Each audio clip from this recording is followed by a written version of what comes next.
13 जून को इजराइल के हमले के बाद जब ईरान ने इजराइल पर मिसाइल बरसाई तो पूरी दुनिया हैरान थी।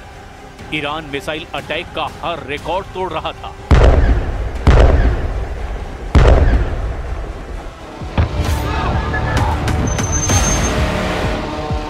क्या तेल अवीव, क्या हाइफा और क्या इजराइल का डिफेंस सिस्टम, ईरान की मिसाइलों ने इजराइल के हर कवच को भेदा और बता दिया कि जब उसकी मिसाइल फायर होती है तो उन्हें रोकना ना इजराइल के बस की बात है और ना ही अमेरिका के।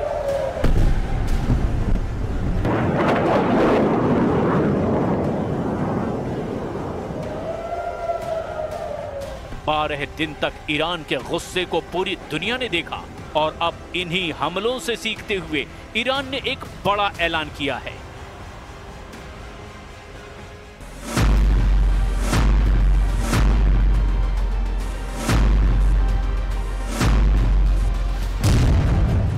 ईरान के रक्षा मंत्री ने कहा कि 12 दिन के युद्ध के बाद ईरान अब डबल ताकत के साथ युद्ध लड़ने के लिए तैयार है। अजीज नासिरजादेह के मुताबिक ईरान की मिसाइल पावर 2 गुना बढ़ा दी गई है। ईरान को लेकर बड़ी खबर इजराइल के मीडिया में भी छप रही है। खबर यह है कि ईरान ने अब दूसरे देशों में हथियार की फैक्ट्री बनानी शुरू कर दी है। हालांकि किस देश में, इसका जिक्र नहीं किया गया।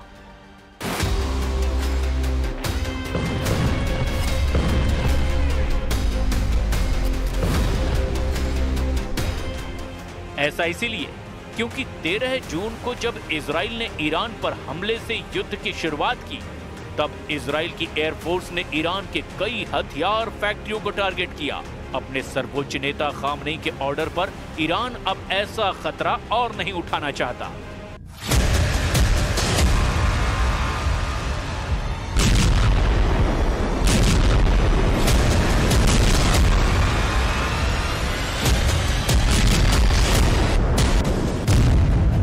सवाल ये उठ रहा है कि अगस्त के आखिर या फिर सितंबर की शुरुआत में ईरान इजराइल की टक्कर फिर शुरू हो सकती है। एक तरफ नेतन्याहू गाजा पर चढ़ाई करने जा रहे हैं तो दूसरी तरफ ईरान खुद को नए युद्ध के लिए तैयार कर चुका है। ईरान के रक्षा मंत्री अजीज नासिरजादेह ने कहा कि अब ईरान के पास और घातक मिसाइल आ चुकी है। अगर इजराइल ने फिर हमला किया तो नई मिसाइल इस्तेमाल की जाएंगी।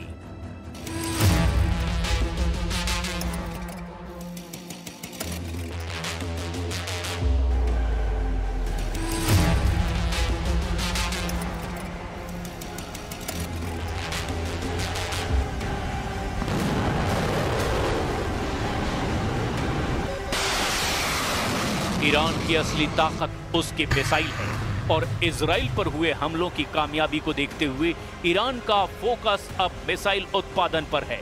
लेकिन साथ में ईरान ने अपने एयर डिफेंस को मजबूत बनाना भी शुरू कर दिया है, क्योंकि जून में हुई जंग के शुरुआती दौर में इजराइल की एयरफोर्स ने अपनी ताकत दिखाई थी और ईरान के ज्यादातर एयर डिफेंस वाले अड्डों को तबाह कर दिया था। इसीलिए ईरान ने अब नए युद्ध की तैयारी के तौर पर अपनी ड्रोन और मिसाइल फैक्ट्री, अपने परमाणु अड्डों और अपने रडार अड्डों को बचाने का काम शुरू कर दिया है।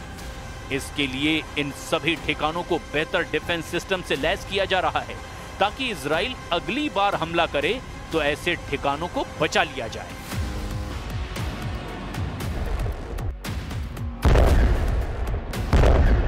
अमेरिका और इजराइल ने स्टेल्थ विमानों का इस्तेमाल करके ईरान के कई ठिकानों को तबाह करने का दावा किया था।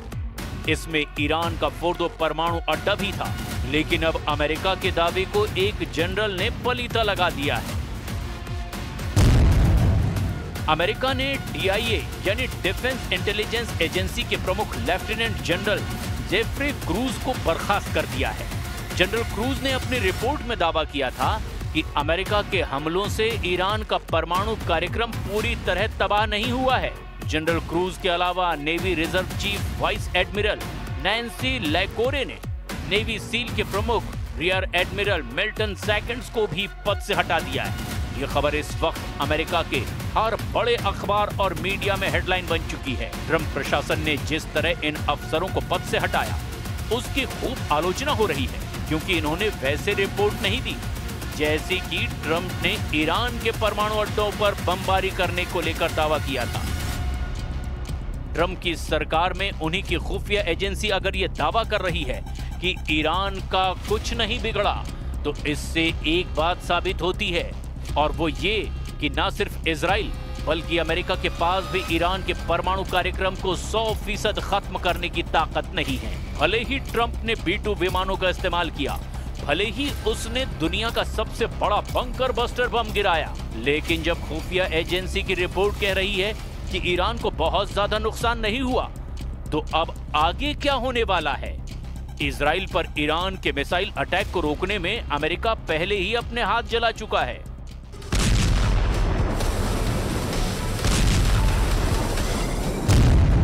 रिपोर्ट है कि इजराइल को ईरान से बचाने के लिए अमेरिका ने जब अपना सबसे बेहतरीन मिसाइल डिफेंस सिस्टम थाड एक्टिव किया, तो ईरान की मिसाइलों को रोकने में थाड का 20% मिसाइल स्टॉक खत्म हो गया। यानी अमेरिका ने जिस मिसाइल डिफेंस सिस्टम को रूस और चीन से बचने के लिए तैयार किया, उसकी 20% मिसाइल तो सिर्फ ईरान को रोकने में इस्तेमाल करनी पड़ी। नेतन्याहू की दरख्वास्त पर डोनाल्ड ट्रंप ने एक नहीं बल्कि दो थाड मिसाइल डिफेंस सिस्टम इजराइल में तैनात किए, और इनका इस्तेमाल उन 12 दिनों में जमकर हुआ जब ईरान और इजराइल के युद्ध को दुनिया ने तीसरे विश्व युद्ध की शुरुआत के तौर पर महसूस किया। थाड यानी terminal high altitude area defence, ये मिसाइल इंटरसेप्टर यानी मिसाइल रोकने वाला डिफेंस सिस्टम अमेरिका की कंपनी लॉकहीड मार्टिन ने बनाया है।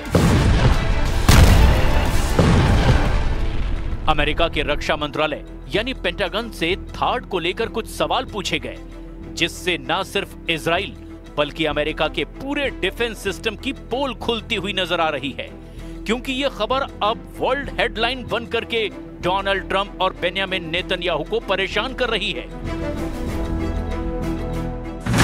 हर जगह छप चुका है कि ईरान की आधुनिक बैलिस्टिक मिसाइलों को रोकने में अमेरिका के थाड सिस्टम को बड़ा झटका लगा है।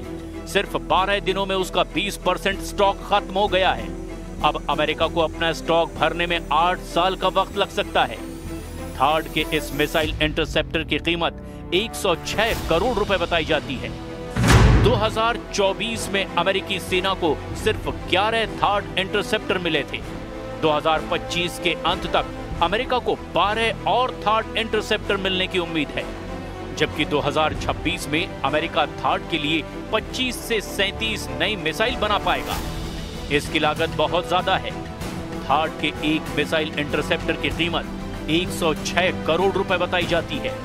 ये खबर अमेरिका से लेकर इजराइल और यूरोप से लेकर ईरान और चीन की मीडिया में हेडलाइन बन चुकी है। जाहिर है इस खबर ने पेंटागन में हड़कंप मचा दिया है।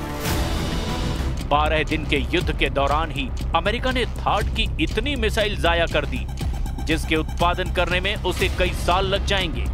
इन 12 दिनों में युद्ध में ईरान ने इजराइल के ऊपर करीब 600 मिसाइल दागी थी, और उनमें से 50 से 60 मिसाइलें इजराइल में गिरने में कामयाब भी रही। ईरान ने बार बार दावा किया कि उसके हमलों को रोकने में इजराइल पूरी तरह फेल साबित हुआ है, और वो इसीलिए भी क्योंकि तेल अवीव और हाइफा से आई तस्वीरों ने बताया कि ईरान ने जहां टारगेट सेट किया वहां पर उसकी मिसाइल गिरी।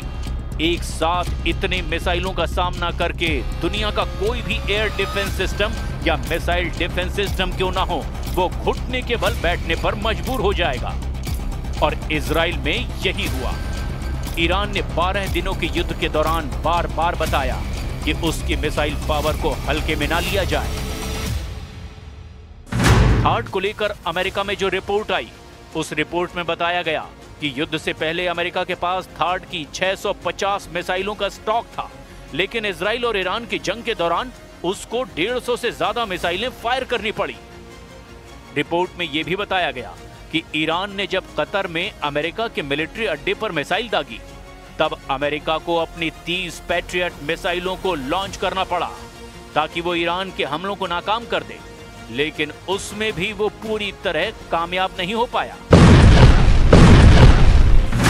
रिपोर्ट के मुताबिक अमेरिका के थाड मिसाइल डिफेंस सिस्टम ने इजराइल के एरो 2 और एरो 3 इंटरसेप्टर के साथ में ईरान की 574 मिसाइलों में से 201 को तबाह किया, बाकी मिसाइलों को दूसरे डिफेंस सिस्टम ने नष्ट किया।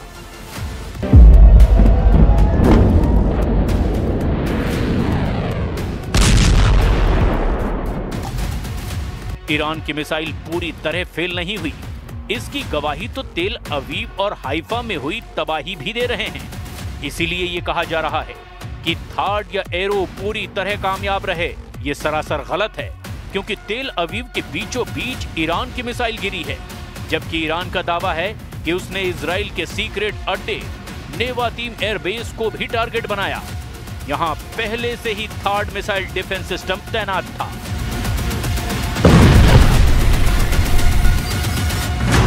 थार्ड 200 किलोमीटर की दूरी तक दुश्मन के किसी भी मिसाइल को मार सकता है। ये 150 किलोमीटर की ऊंचाई तक किसी भी मिसाइल को इंटरसेप्ट कर सकता है। अमेरिका के पास थार्ड की 7 बैटरियां हैं। एक बैटरी में 6 ट्रक माउंटेड लॉन्चर होते हैं। दुश्मन की मिसाइल को रोकने के लिए ये थार्ड सिस्टम के एक लॉन्चर से एक बार में 8 मिसाइल दागी जा सकती है। यानी पूरी बैटरी में कुल 48 इंटरसेप्टर मिसाइल होती हैं। इसे ऑपरेट करने के लिए 95 सैनिकों की जरूरत होती है।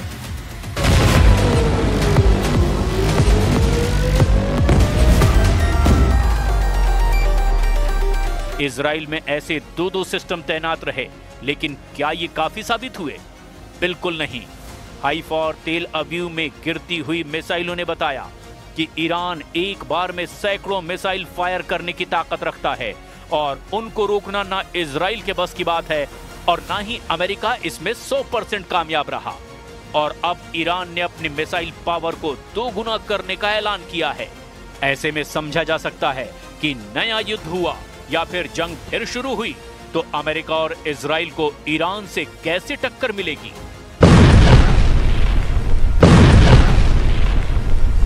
गाजा में अपने 60,000 सैनिकों को लेकर आगे बढ़ रहे नेतन्याहू को अब ईरान से नई चुनौती मिलती नजर आ रही है।